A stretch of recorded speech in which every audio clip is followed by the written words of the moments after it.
Hi guys, तो last class में हमने कंप्लीट किया है यूरिया रिसाइकल और साथ में मैक्चुरेशन। ये दो प्रोसेस लास्ट क्लास में डिस्कस किए थे हमने।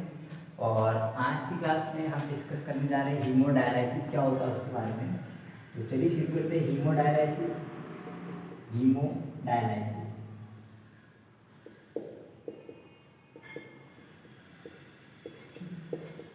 चलिए हीमोडायलाइसिस की बात करें तो हीमोडायलाइसिस आप देखो दो वर्ड है। एक तो कौन सा है, हीम वर्ड, और दूसरा होता है हीमो वर्ड, और दूसरा है डायलाइसिस। तो डायलाइसिस का मीन निकालें तो डायलाइसिस का मीन क्या होता है। अगर हम डायलाइसिस की बात करें तो डायलाइसिस का मतलब होता है removal of urea and other waste. Dialysis का मतलब क्या होता है, रिमूवल ऑफ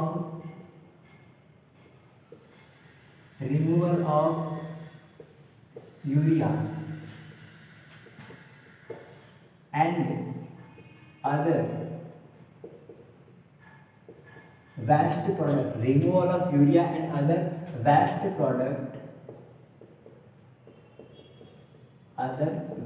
product,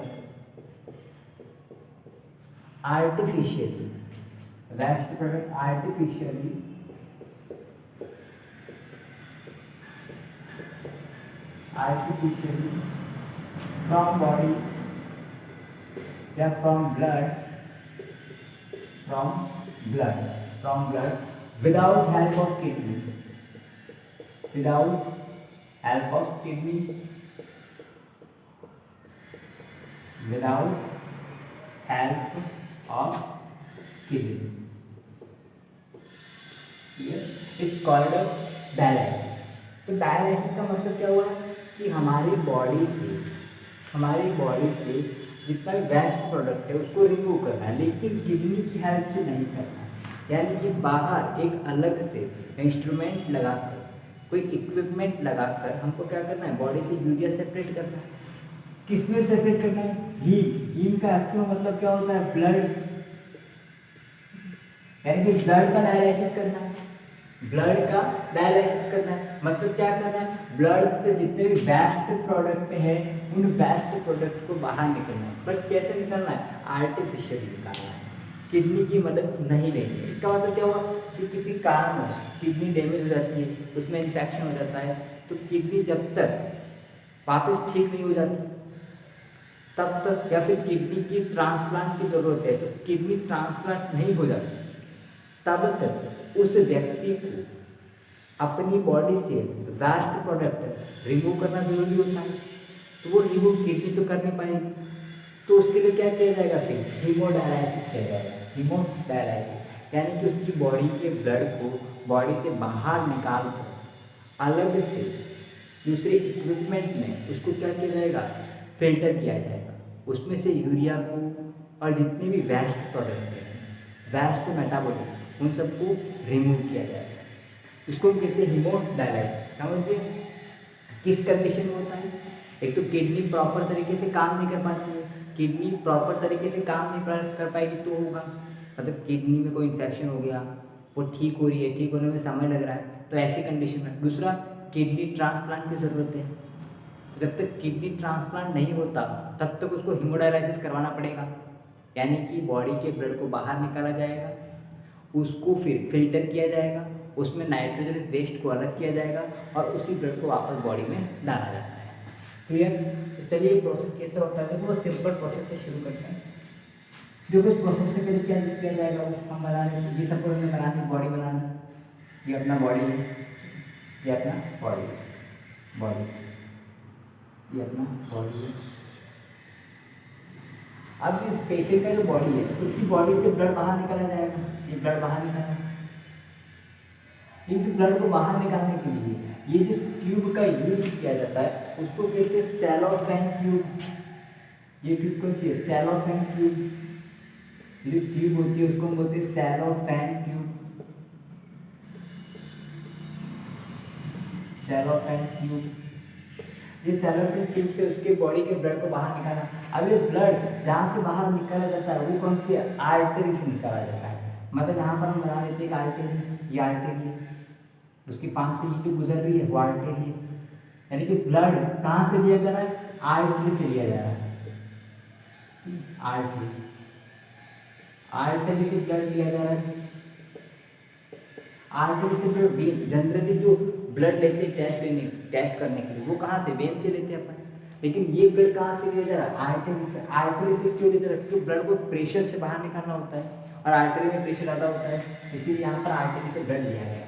अब ये जो ब्लड लिया जा रहा है, तो यहाँ पर क्या किया जा रहा है, इसके अंदर ये जो ब्लड होता है जब सेराफिन ट्यूब में आता है, तो इस सेराफिन ट्यूब में क्या ऐड किया जाता है, ध्यान देना, इस सेराफिन ट्यूब में हेपेरिन ऐड किया जाता है।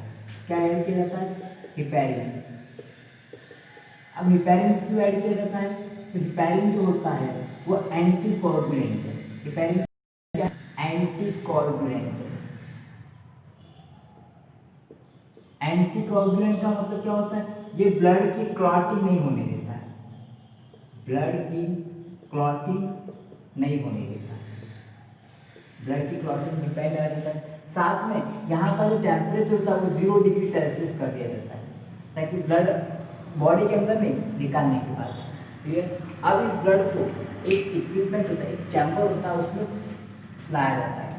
यहाँ पर हम चैम्बर बना देते हैं, हेमोडायलिसिस चैम्बर, ये चैम्बर बना दिया, उस चैम्बर में लाया जाता है, इस चैम्बर में बना देना। अब ये जो चैम्बर है, haemodialysis chamber, haemodialysis chamber, haemodialysis chamber, उस हीमोडायलिसिस चैम्बर होता है, उस पर लिक्विड भरा होता है, बहुत सारा क्या होता है, लिक्विड भरा होता है। अगर हम उस लिक्विड की बात करें तो वो जो डायलाइजिंग फ्लूइड होता है, डायलाइजिंग फ्लूइड होता है, इसके अंदर लिक्विड भरा होता है। इसके में जो लिक्विड होता है वो कैसा होता है, डायलाइजिंग लिक्विड,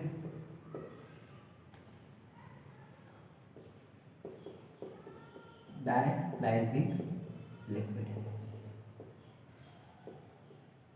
अब इस लिक्विड की खास बात क्या होती है, ये जो लिक्विड होता है उसका कंपोजिशन प्लाज्मा के जैसा ही होता है, ठीक है।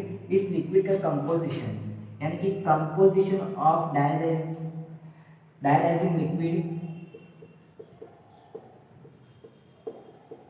Composition of dialysing liquid is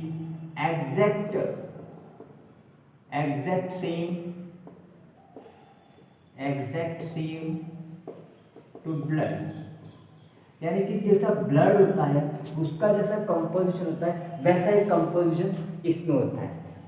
दूसरी जो बात इसकी कंफर्म करने की होती है वो ये होती है कि इस बात का खास ध्यान रखना चाहिए कि इसमें कोई भी नाइट्रोजन से वेस्ट नहीं होना चाहिए। दूसरी कोई जो खास बात है वो है there is no nitrogenous waste, nitrogenous waste, यहाँ पर किसी प्रकार का कोई नाइट्रोजन वेस्ट नहीं होना चाहिए। ये जो डायलाइजिंग फ्लूइड है वो उसका जो कंपोजिशन है वो ब्लड के जैसे होना चाहिए वो, और किसी प्रकार का नाइट्रोजन वेस्ट नहीं होना चाहिए। अब ये यहाँ पर क्या है ब्लड, अभी सेराफिन ट्यूब होती है वो अंदर जाकर यहाँ पर कॉइल्ड हो जाती है, ऐसे ट्यूब बना देती है, ये ट्यूब बना देती है। अब यहाँ पर ये जो ब्लड अंदर आया है उस ब्लड के अंदर बहुत सारी चीज़ें होती है, यूरिया भी उस ब्लड के अंदर, यूरिया भी है, प्लस उस ब्लड के अंदर K+ भी है और H+ भी है, बहुत सारे वेस्ट प्रोडक्ट है उसके अंदर। तो अब यहाँ पर देखो बाहर तो उनका आयनिक कॉन्सेंट्रेशन बहुत कम है, और ये जो ब्लड आ रहा है उसमें waste product urea K+ H+ वो बहुत ज़्यादा है ना, यूरिया K+ H+ वो बहुत ज़्यादा है उसके अंदर। तो अब क्या होगा, आयनिक कॉन्सेंट्रेशन, जहाँ पर आयनिक कॉन्सेंट्रेशन ज़्यादा है वहाँ से कम की ओर उनका मोशन होता है आयनिक ग्रेडियंट। तो यहाँ पर यूरिया वगैरह वो सब क्या होगा, फिल्टर होकर यहाँ पर आ जाएगा।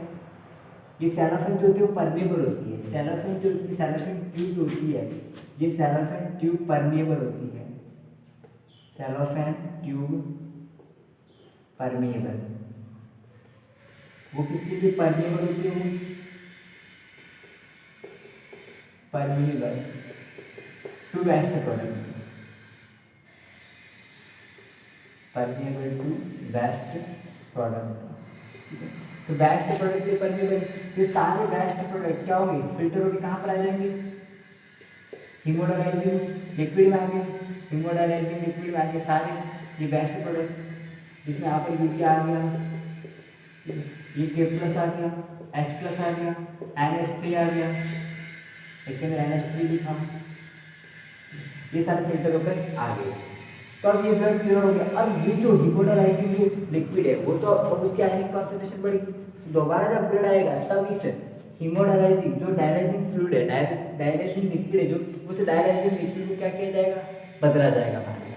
डायलाइजिंग लिक्विड को बार बार बदला जाएगा। अब इसे ब्लड को क्या किया जाएगा, वापस बॉडी में डाला जाएगा। तो इस ब्लड को वापस बॉडी में डाला जाने से पहले खास बात ये होती है, जहाँ पर टेम्परेचर जो कम किया था 0 डिग्री, उसको वापस नॉर्मल टेम्परेचर करना जरूरी होगा। ठीक है, नॉर्मल टेम्परेचर करना बहुत जरूरी होगा। तो नॉर्मल टेम्परेचर करके उसको वापस किस में डाला जाएगा, वापस उसको बॉडी में डाला जाएगा, या आप इसको बॉडी में डाल दिया, वापस बॉडी में डाल दिया। लेकिन यहाँ पर अभी उसका टेम्परेचर कैसा करना जरूरी है, नॉर्मल टेम्परेचर, वरना क्या होगा 0 डिग्री पे डाल दिया तो ब्लड बॉडी के अंदर जम जाएगा। ठीक है, तो नॉर्मल टेम्परेचर करके इसे ब्लड को आपको बॉडी में डाला जाएगा। ये था हीमोडायलाइसिस। देखो हीमोडायलाइसिस में क्या हुआ कि बॉडी के अंदर किडनी काम नहीं कर रही है, ऐसी कंडीशन में उस लिक्विड को, ब्लड को एक आर्टिफिशियल इक्विपमेंट में उसका फिल्टर किया। तो यहाँ पर क्या किया, ब्लड को इंटर करवाया, सेलेक्टिव ट्यूब के लिए ब्लड को निकाला और इस लिक्विड में डाला, जिसको मैं बोला डायलाइजिंग लिक्विड। डायलाइजिंग लिक्विड की खास बात क्या है कि उसमें क्या होता है, उसका जो कॉम्पोजिशन होता है ब्लड के जैसा ही होता है, जैसा ब्लड का कॉम्पोजिशन है, संगठन है, उसके अंदर जो जो चीज़ें ब्लड के अंदर है वही सारी चीज़ें डायलाइजिंग लिक्विड में है। और दूसरा, इसमें किसी प्रकार का नाइट्रोजनस वेस्ट नहीं होना चाहिए। तो ये सारा ब्लड यहाँ पर आया तो देखा कि ब्लड के अंदर नाइट्रोजनस वेस्ट बहुत सारे पड़े हुए और बाहर आयनिक कॉन्सेंट्रेशन कम है नाइट्रोजनस वेस्ट की, यहाँ पर नाइट्रोजनस वेस्ट अंदर ज़्यादा है। तो वो कहाँ से कहाँ की ओर मूव करते हैं, जहाँ पर सांद्रता अधिक है वहाँ से कम सांद्रता की ओर। तो यहाँ पर अंदर सांद्रता अधिक है, बाहर सांद्रता कम है, तो ये अधिक सांद्रता से कम सांद्रता की ओर गति होती है उनकी। तो ये सारा जो अंदर का वेस्ट प्रोडक्ट है बाहर आ जाएगा। अभी लिक्विड वापस ब्लड वापस डाला जाएगा बॉडी में, और इस हीमोडायलाइजिंग लिक्विड है उसको बार बार क्या किया जाएगा, चेंज किया जाएगा। क्लियर। तो ये था अपना हीमोडायलाइसिस क्लियर, जिसमें हमने क्या किया था, ब्लड को फिल्टर क्लीन किया था। अब एक चीज़ होती है किडनी फेलियर। देखो किडनी फेलियर क्या होती है, किडनी फेलियर एक टर्म होता है, kidney failure.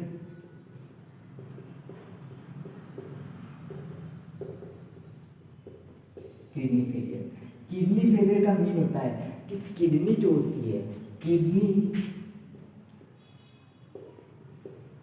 not able to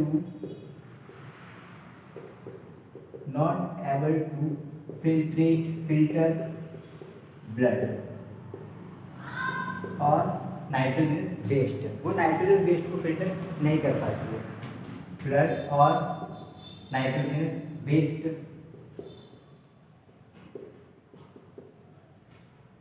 जो बॉडी का वेस्ट प्रोडक्ट होता है उसको किडनी फिल्टर नहीं कर पाती है। ऐसी कंडीशन को हम बोलते हैं किडनी फेलियर। क्लियर। तो किडनी फेलियर का मीन क्या होता है कि किडनी जो होती है वो ब्लड को फिल्टर करने के लिए एबल नहीं होती है, कि जो ब्लड होता है उसको फिल्टर नहीं कर पाती है। तो इसके लिए अगर हम बात करें ट्रीटमेंट क्या, उसके ट्रीटमेंट की बात करें तो उसके लिए जो ट्रीटमेंट होता है वो क्या होता है, kidney transplant. Finally kidney transplant, क्योंकि यही वो तरीका होता है जिसकी जरिए हम किडनी फेलियर जो डिजीज है उसका ट्रीटमेंट कर सकते हैं अपन। तो किडनी फेलियर की बात करें उसमें क्या होता है, किडनी जो होता है एबल नहीं होती है ब्लड को फिल्टर करने के लिए, तो उसके लिए अपन क्या करते हैं, ट्रीटमेंट के तौर पर किडनी का ट्रांसप्लांट करवा देते हैं। अगर हम बात करते हैं हीमोडायलाइसिस, तो हीमोडायलाइसिस में क्या होता है कि ब्लड जो होता है उसको फिल्टर करने के लिए किडनी एबल नहीं होती है, किडनी फेल हो जाती है, किडनी सही से वर्क नहीं कर पाती है या किडनी में इन्फेक्शन हो जाता है। तो ऐसी कंडीशन में जो ब्लड है उसको आर्टिफिशियली एक अलग कंटेनर में या एक अलग चैम्बर में उसको क्या किया जाता है, फिल्टर किया जाता है। ठीक है, उसको हम कहते हैं हीमोडायलाइसिस कहते हैं। क्लियर यहाँ पे। अब नेक्स्ट हम बात करते हैं यूरिन के बारे में, उसका कॉम्पोजिशन वगैरह उसका जिक्र करते हैं। तो चलिए आगे बात करते हैं यूरिन। तो हीमोडायलाइसिस का मतलब क्या हो गया, removal of waste product from blood, but condition क्या है, without help of without help of kidney, kidney की कोई हेल्प वहाँ पर नहीं लेनी है अपने को, और ब्लड को फिल्टर करना है वहाँ से, क्योंकि वेस्ट प्रोडक्ट है उसको बॉडी से बाहर रिमूव करना है, वो उसका वर्क हो गया। तो हीमोडायलिसिस हो गया वो, जिससे हमने पढ़ा किडनी फेलियर। अब हम बात करते हैं यूरिन के बारे में। यूरिन उसका कंपोजिशन क्या होता है वो, अगर हम यूरिन की बात करें, यूरिन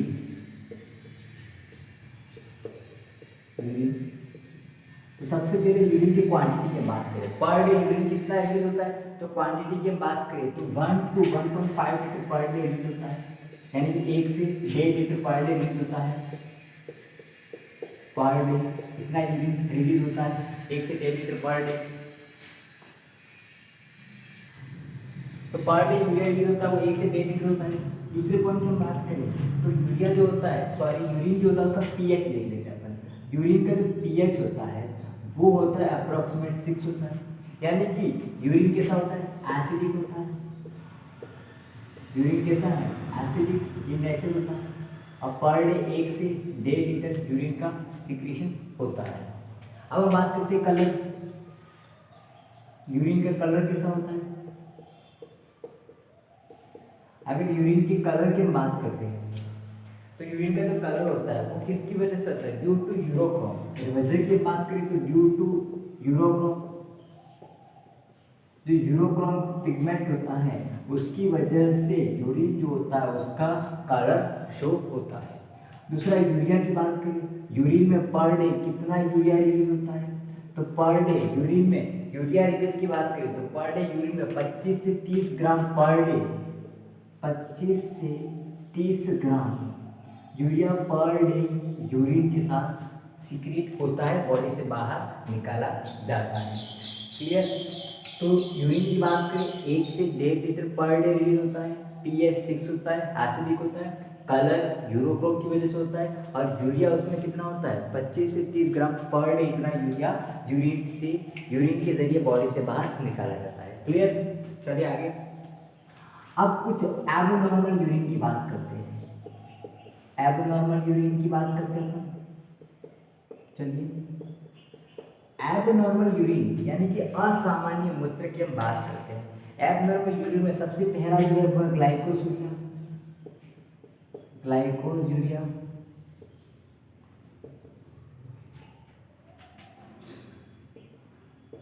ग्लाइकोसूरिया। देखो ग्लाइकोसूरिया की बात करते हैं तो इसमें क्या होता है कि जो यूरिन होता है उसमें ग्लूकोज आ जाता है। यूरिन में क्या हो जाता है, ग्लूकोज आने लगता है। यूरिन में आ गया ग्लूकोज तो उसको हम बोलते हैं ग्लाइकोसूरिया, ग्लाइकोयूरिया, ग्लाइकोयूरिया। ग्लाइकोयूरिया का मतलब क्या, यूरिन में क्या आ गया, ग्लूकोज। अब ये कैसे होता है, इसका रीजन हम बताएं तो रीजन होता है due to diabetes, due to diabetes insipidus, diabetes insipidus. ये जो डिजीज होता है वो रीजन होता है इसकी वजह से। अब इसमें डायबिटीज इंस्पिडिस में क्या होता है, ध्यान देना, अगर हम डायबिटीज इंस्पिडिस की बात करें तो इस डिजीज में क्या होता है, डायबिटीज इंस्पिडिस की बात करें देखिए तो उसमें बॉडी में हार्मोन होता है इंसुलिन। इंसुलिन जो होता है, इंसुलिन उसका लेवल, इंसुलिन का लेवल कम हो जाता है। अब इंसुलिन का लेवल कम होने से क्या हुआ, ध्यान देना, इंसुलिन जो होता है वो क्या करता है, इंसुलिन जो होता है वो ग्लूकोज के लिए सेल मेम्ब्रेन को परमेबल करता है। जो सेल मेम्ब्रेन है उसको, सेल मेम्ब्रेन को परमेबल यानी कि पारगम्य बनाता है, उसको परमेबल बनाता है, परमेबल बनाता है। यानी कि देखो ये हम बात करते हैं सेल में, ये हम बना दिए सेल में, ये सेल बना दिया। अब उस सेल के पास से यहाँ पर एक ब्लड वेसल निकल रही है, ठीक है, ये ब्लड वेसल निकल रही है। अब उस ब्लड वेसल में क्या है, ये ब्लड वेसल में ग्लूकोज की पार्टिकल है, ये ग्लूकोज हो गया। अब यहाँ पर बाहर से क्या करता है, इंसुलिन वर्क करता है। तो इंसुलिन जो होता है, जैसे कि अब इसके अंदर क्या है, इंसुलिन है, इंसुलिन इसके अंदर है, इंसुलिन। तो अब इंसुलिन क्या करता है, इस मेम्ब्रेन को परमेबल बनाता है ताकि ये ग्लूकोज कहाँ पर आ सके, सेल के अंदर आ सके। अब अगर बॉडी में इंसुलिन का लेवल डाउन हो गया, इंसुलिन का लेवल बॉडी में डाउन हो गया, तो इंसुलिन का बॉडी लेवल डाउन हो गया, ये हमें बना दी सेल और ये हमें बना दी ब्लड वेसल। तो अब इंसुलिन का बॉडी का लेवल कम है तो परमिएबिलिटी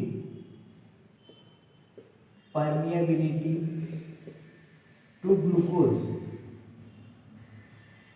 वो कम हो जाएगी। ये जो मेम्ब्रेन है उसकी ग्लूकोज के लिए परमिएबिलिटी कम हो जाएगी, उसके अंदर बहुत सारा ग्लूकोज है। अब वो ग्लूकोज जो है वो सेल के अंदर नहीं आ पाएगा क्योंकि उसकी इस मेम्ब्रेन की परमिएबिलिटी कम होगी। तो यहाँ पर ब्लड के अंदर ग्लूकोज का लेवल क्या हो जाएगा, ब्लड के अंदर ग्लूकोज का लेवल बढ़ जाएगा। अब ब्लड के अंदर ग्लूकोज का लेवल बढ़ा, ब्लड के अंदर ब्लड में ग्लूकोज का लेवल बढ़ गया। जब ब्लड में ग्लूकोज का लेवल बढ़ जाएगा तो ये जो ब्लड है वो क्या होगा, फिल्टर होकर कहाँ पर आ जाएगा, ये जो ग्लूकोज वो फिल्टर होकर कहाँ आ जाएगा, फिल्टर होकर यूरिन में आ जाएगा और उसको हम बोलते हैं ग्लाइकोजूरिया। समझ लो पूरा प्रोसेस। तो ग्लाइकोजूरिया में क्या हो रहा है, बॉडी में इंसुलिन का सिक्रेशन कम होता है। इंसुलिन क्या करता है, ये जो मेम्ब्रेन है, सेल की जो मेम्ब्रेन है, सेल की मेम्ब्रेन है उसको क्या करता है, परमिएबल करता है। सेल की मेम्ब्रेन को ग्लूकोज के लिए परमिएबल बनाता है। तो इंसुलिन कम हो गया तो ये ग्लूकोज जो है वो सेल के अंदर नहीं आ पाएगा, तो ब्लड के अंदर ग्लूकोज ज़्यादा होगा। अब ब्लड किडनी में जाएगा, तो किडनी में जाएगा तो फिल्टर ज़्यादा होगा, है ना। ब्लड ग्लूकोज ज़्यादा होगा तो ग्लूकोज फिल्टर ज़्यादा होगा। अब फिल्टर ग्लूकोज यूरिन यानी कि फिल्टर मोर ग्लूकोज, तब मोर ग्लूकोज फिल्टर ज़्यादा हुआ है तो इतने ज़्यादा ग्लूकोज को PCT not able to more glucose reabsorb. तो इतना सारा ग्लूकोज जो होता है वो पीसीटी रीअब्जॉर्ब नहीं कर पाई। तो इसी वजह से क्या होगा, जो ग्लूकोज होगा वो कहाँ पर आ जाएगा, यूरिन में आ जाएगा। Glucose comes in urine.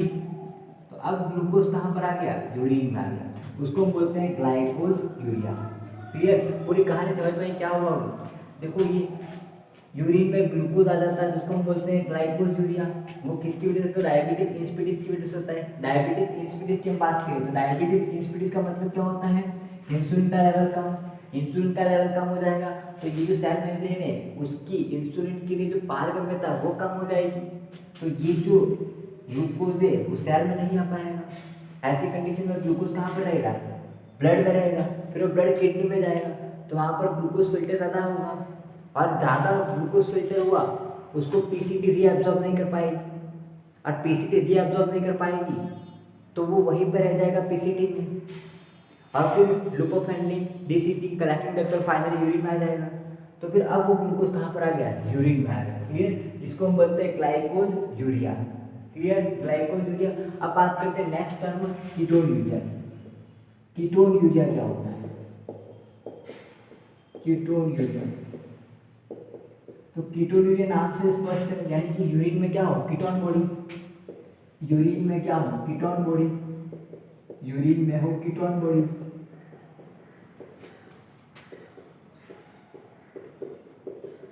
Urine में कीटोन बॉडी हो उसको हम बोलते हैं कीटोन यूरिया। यूरिन में कीटोन बॉडी हो उसको हम बोलते हैं कीटोन यूरिया। तो अगर हम बात करते हैं इसके रीजन की, बात करते हैं तो इसके रीजन कैसे होता है, चलिए देखिए।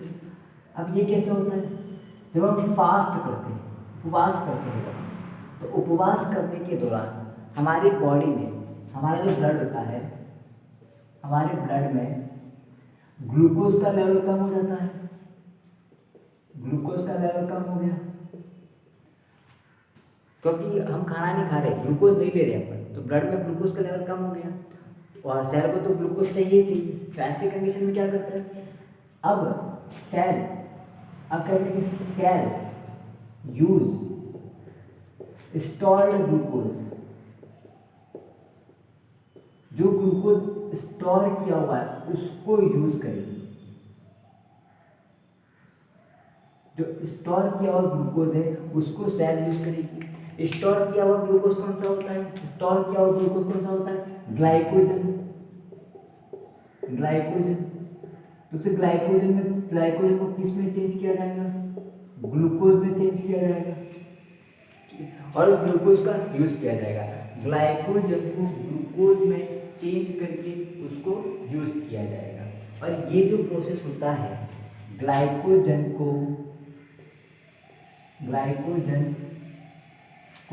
किसमें चेंज किया गया? ग्लूकोज में। ये जो प्रोसेस होता है वो एक एंजाइम के द्वारा हार्मोन के द्वारा किया जाता है जिसको बोलते हैं ग्लूकेगॉन। उस हार्मोन का नाम क्या होता है? ग्लूकेगॉन। और ये हार्मोन रिलीज किससे होता है? अगर इस हार्मोन की रिलीज की बात करें तो इस हार्मोन को रिलीज करता है पैंक्रियाज। पैंक्रियाज हार्मोन को रिलीज करती है। पैंक्रियाज रिलीज करती है ग्लूकेगॉन को। अब ग्लूकेगॉन ने ग्लाइकोजन को ग्लूकोज में चेंज कर दिया। अब सेल इस ग्लूकोज का यूज करेगी, ठीक है, सेल इस ग्लूकोज का यूज करेगी। लेकिन वो ग्लूकोज भी इनफ नहीं है। अब बॉडी में वो जितना भी ग्लूकोज स्टोर था वो भी यूज हो गया, बट वो ग्लूकोज भी इनफ नहीं है। तो ऐसी कंडीशन में क्या होगा? जो बॉडी में लिपिड है उस लिपिड से फिर ग्लूकोज का फॉर्मेशन किया जाएगा। उस लिपिड से ग्लूकोज का फॉर्मेशन होगा तो उसमें बाय प्रोडक्ट आपको बनता है कीटोन। बॉडी में क्या बनती है? कीटोन बॉडी बनती है। अब ये कीटोन बॉडी से यूरिन के साथ बाहर आने लगे अगर तो उसको हम बोलते हैं कीटोन यूरिया। ठीक, कीटोन यूरिया कैसे समझ में है? देखिए, उपवास करते उस वक्त बॉडी में कब खाते नहीं तो ग्लूकोज जाएगा नहीं, तो जो अंदर स्टोर ग्लूकोज है उसको यूज किया जाएगा।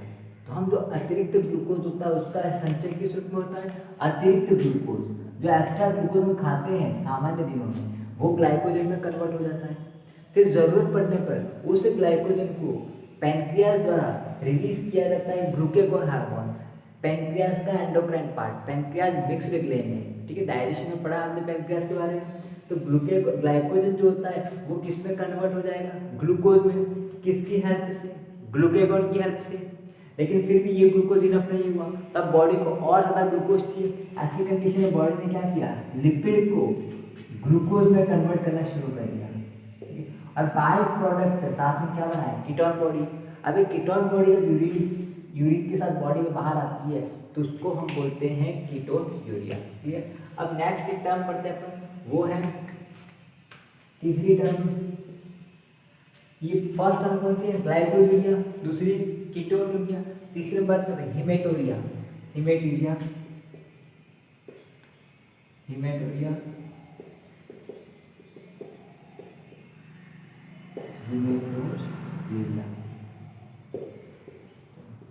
हीमेटोरिया में क्या होगा? आपके ऊपर हीम बढ़ा रहा है, इसका मतलब क्या होगा उसमें कि ब्लड, यूरिन में क्या आ रहा है? ब्लड आ रहा है। यूरिन में आरबीसी आ रही है, यूरिन में क्या आ रहा है?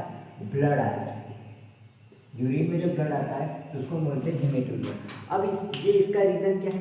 इसका रीजन की हम बात करें ड्यू टू नेफ्राइटिस। रीजन क्या है? Nephritis, glomerulonephritis.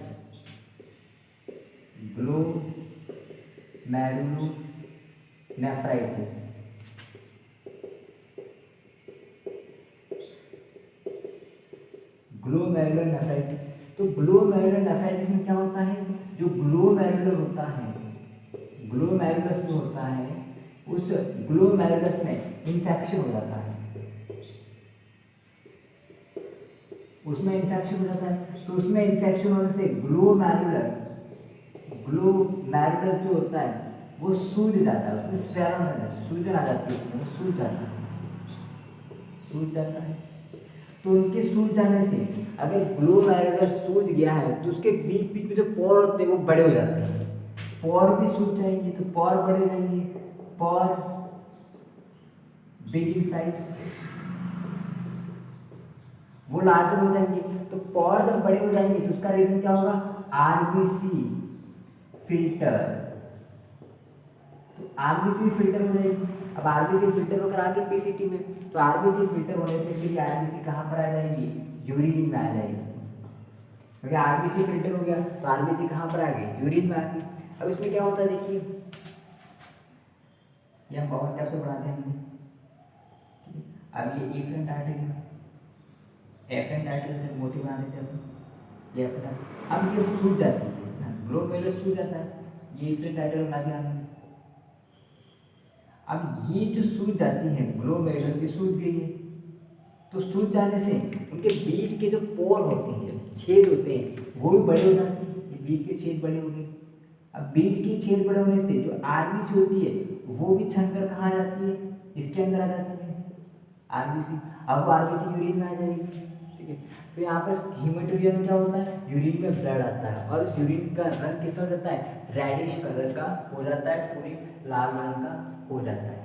क्लियर यहाँ पे। एक और लास्ट में फाइनल डिजीज अपन देख लेते हैं यहाँ पर, थर्ड नंबर का। थर्ड नंबर का जो फाइनल डिजीज है वो है रीनल कैल्केलाई। रीनल कैल्केलाई,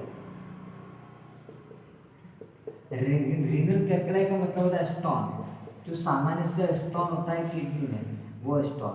और ये किसका बना होता है, अगर स्टोन की बात करें तो कैल्शियम ऑक्सलेट, कैल्शियम ऑक्सलेट का बना होता है, कैल्शियम ऑक्सलेट का बना होता है। ये जो स्टोन होता है वो स्टोन कहीं पर भी हो सकता है। स्टोन की बात करें किडनी में हो सकता है, यूरेटर में हो सकता है, ब्लैडर में हो सकता है, कहीं पर भी स्टोन हो सकता है। क्लियर। ये कुछ एबनॉर्मल यूरिन था, साथ में रीनल डिसऑर्डर पढ़ाई हमने जो था रीनल कैल्कुलाई। रीनल कैल्कुलाई का मतलब क्या होता है, कैल्शियम ऑक्सलेट के जो स्टोन होते हैं, पथरी जिसको बोलते हैं, उनके कैल्शियम ऑक्सलेट के स्टोन उसके अंदर जमा होने लगते हैं।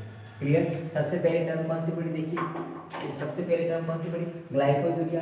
ग्लाइकोजुरिया की बात करें तो उसमें यूरिन के साथ क्या आ जाता है, ग्लूकोज आ जाता है। उसका रीजन क्या है कि बॉडी में इंसुलिन का लेवल कम हो जाता है। इंसुलिन का लेवल कम हो गया तो सेल जो होता है वो ग्लूकोज के लिए परमिएबल नहीं होगी, कम हो जाएगी। तो ब्लड के अंदर ग्लूकोज ज़्यादा होगा, ब्लड के अंदर ग्लूकोज ज़्यादा होगा तो फिल्टर जब होगा तब वो ग्लूकोज कहाँ पर आ जाएगा, पीसीटी में। और पीसीटी इतना सारा ग्लूकोज रीअब्जॉर्ब नहीं कर पाएगी, तो अब वो ग्लूकोज कहाँ पर, यूरिन के जरिए बाहर आएगा। दूसरा कीटोन्यूरिया की बात करें तो यूरिन में कीटोन बॉडीज का होना।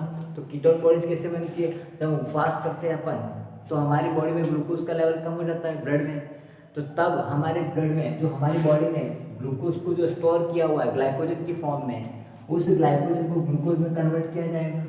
किसके द्वारा, पैनक्रियाज द्वारा एंजाइम रिलीज होगा, कौन सा, ग्लूकेगॉन।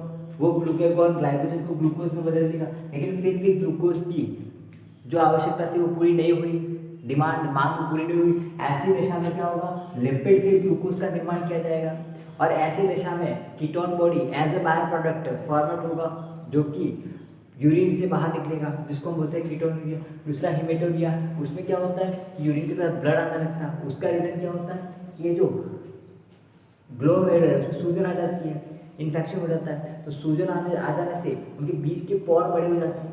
बीच के पोर बड़े हुए तो उनसे क्या होता है, आरबीसी फिल्टर होकर आने लगती है। अब उनसे आरबीसी फिल्टर होकर आने लगती है तो वो आरबीसी फिर क्या होगी, यूरिन के साथ बाहर आएगी और यूरिन का रंग कैसा कर देगी, वो बिल्कुल लाल रंग कर देगी। क्लियर। तो ये था आज का लेक्चर। क्लियर। तो आगे बात करेंगे अपन नेक्स्ट लेक्चर में। Thank you so much for watching.